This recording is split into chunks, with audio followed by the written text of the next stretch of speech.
Hello, everyone. This is the New World Geopolitics March 8th Frontline Report for 2024. We got a lot to talk about today.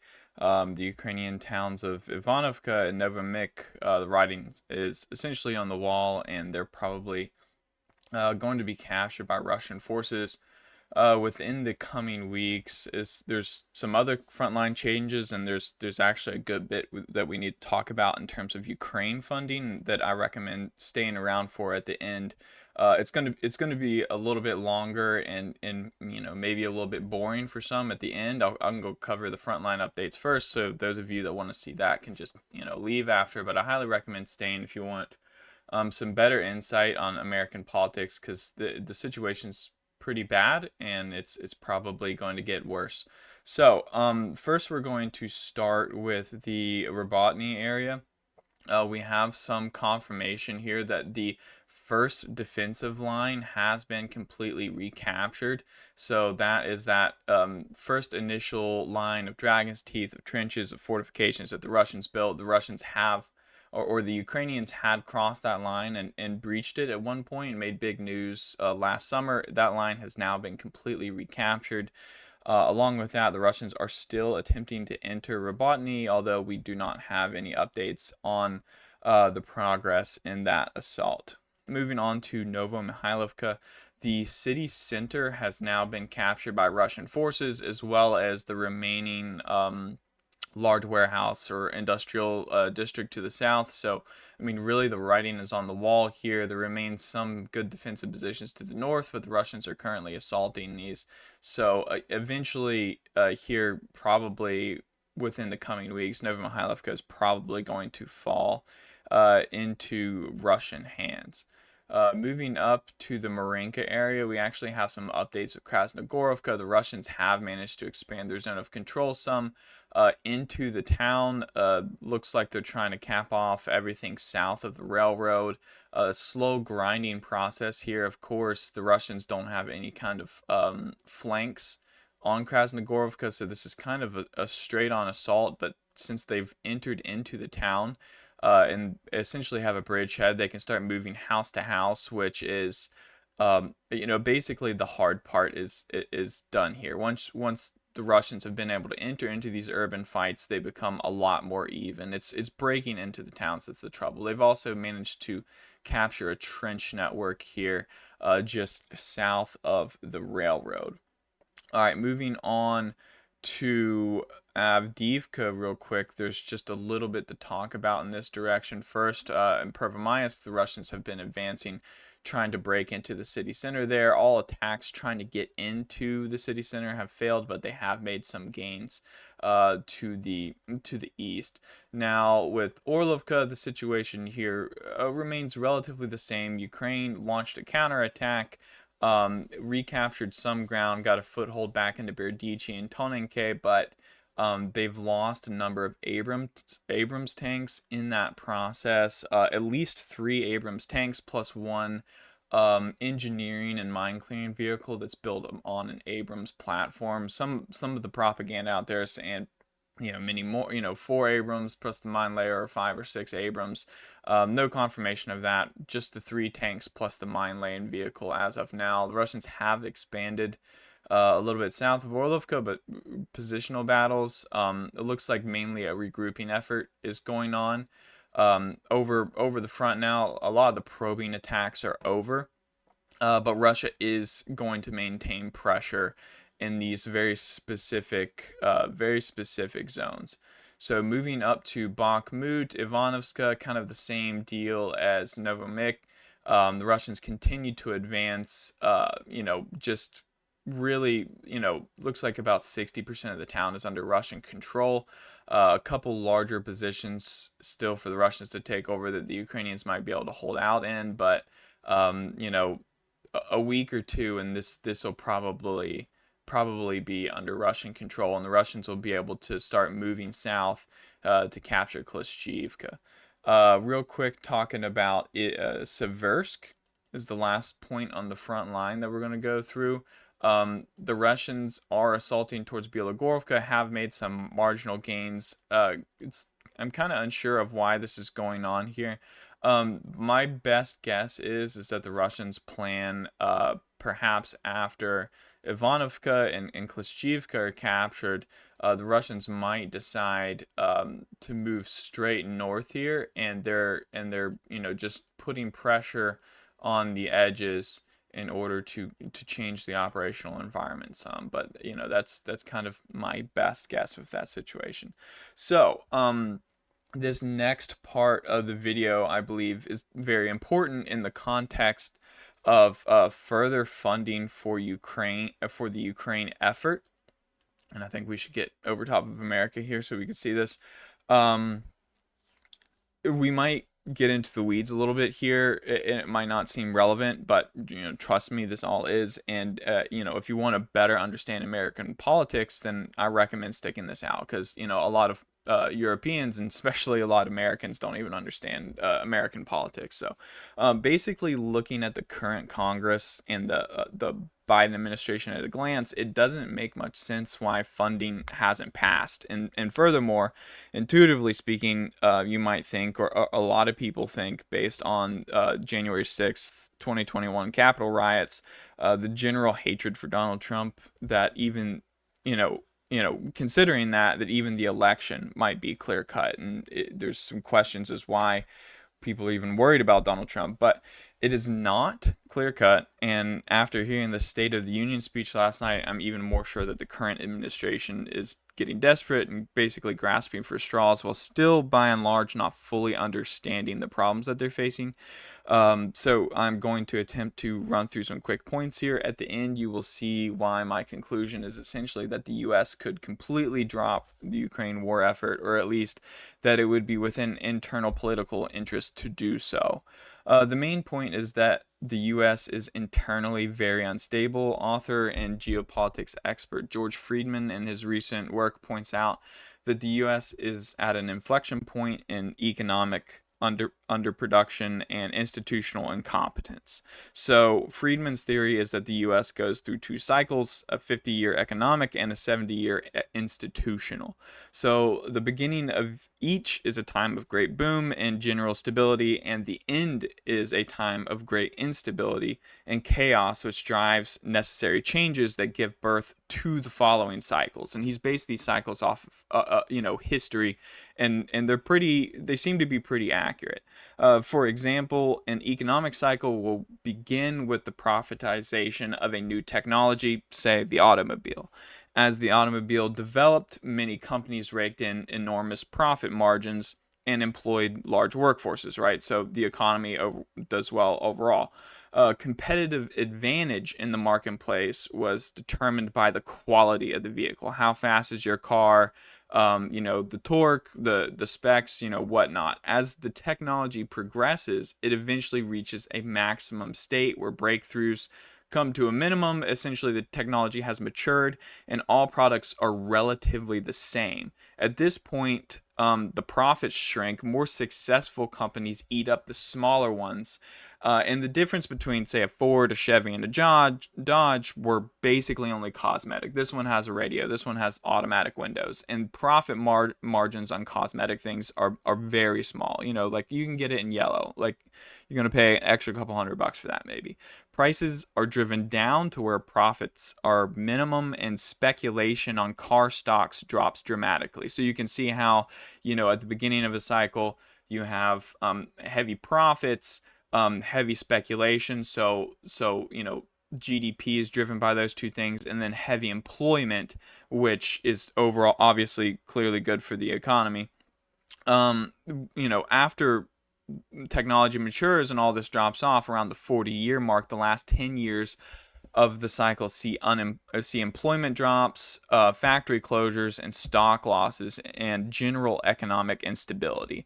This was the 70s and 80s. At around 50 years, a new technology finds breakthrough applications, and Wall Street speculation once again begins flowing to fund the supply chain and push this new product to market, which starts the next boom cycle.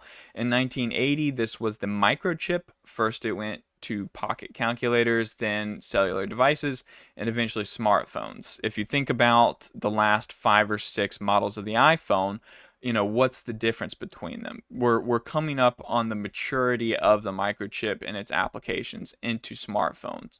So, um, you know, 2020 is the 40-year mark of the economic cycle, and by 2030, one of the recently developed technologies will find mass market commercial applications, and the economy will once again flourish.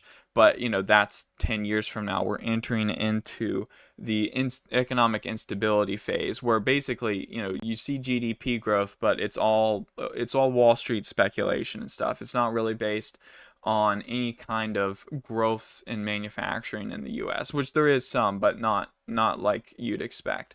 The institutional cycles require a much larger explanation that I'll fail to summarize, so I'll just make it very brief. The first ended with the Civil War, which saw the country move from small federal government with states holding the power to larger federal government that held most of the power. The next cycle ended during World War II with the New Deal and the government institutions that were created in order to finance veterans of the war, to get an education and buy homes, which this was actually a massive expansion of government authority into the economy that led to the creation of Fannie Mae, Freddie Mac, Sally Mae, in the following years, all financial institutions that regulate loans for education and housing. This cycle also ends in the 2020s, and as Friedman points out, it is the first time in U.S. history that both cycles end in the same decade. The end of this cycle is evidenced by the ability of government institutions currently being wholly incapable of solving the issues they're tasked with. You just go down the list of any institution and look what they're supposed to do, and look what kind of progress they've made in the last 10 years. It's virtually nil. Since both cycles always end with instability, the fact that they end at the same time predicts a double whammy of unstable conditions for the duration of the 2020s. Now, moving on to the next point of kind of internal issues in the U.S., it's demographics. And, this one will be more brief because I've spoken on it several times on this channel. The demographic situation in the U.S., coupled with recent insane spending, has the country on the verge of bankruptcy, and by no means is U.S. demographics very bad, but in this particular situation, it's just not an ideal demographic pyramid. So under typical socioeconomic conditions, this would not be the case, but we're not enduring typical conditions. This is the demographic pyramid of the U.S., and I have described here what each age group means to both a debt-driven economy and U.S. tax revenue. Young people do not have debt and do not have jobs. They contribute nothing, but they are important because they are the future, clearly. Young parents contribute enormously to debt through the costs of raising children, buying homes, cars, and payments on educational debt, while contributing to the tax revenue because they now have big boy jobs, right? Big girl jobs. People over 40 are workers with 20 years experience, hence make much higher wages and contribute most to tax revenue. Also, kids have left the house and mortgages have been paid off typically. So this group enjoys a large surplus income that is then invested into the stock market, which finances the purchase of homes and degrees by the younger demographics. So this is the finance class. This is what drives the debt-driven economy. They provide the money. Retirees are a net drag on the system. They no longer work, so income taxes are not paid, and Social Security withdrawals begin that empty government coffers. And obviously, I don't think retirees are worthless. This is just in terms of finance. In you know, in terms of their financial portfolios, their stock holdings, they're largely divested in order to help pay for retirement. So retirees no longer want their stock money in risky tech stocks and things like that. So a lot of money is going to come out of the market, essentially. So the 2020s is a decade that most baby boomers will retire. Since this is the largest demographic group, the government will pay out record-breaking Social Security payments, stressing the budget further. Due to poor economic well-being of the millennial class, which is the second largest group. Their movement into the age of 40 will not replace the financial losses of the boomers leaving the stock market, and Gen X is far too small of a generation to do this on their own. Under normal conditions, this demographic bubble would cause a recession in any debt-based economy. This will be coupled with the already predicted instability of the 2020s mentioned by George Friedman. So, you have economic cycle ending and institutional cycle ending, which, those are, somewhat historically fact-based and somewhat intuition. And then you have this demographic challenge, which is very statistically fact-based. I mean, this is clear-cut. There's no other way to describe it.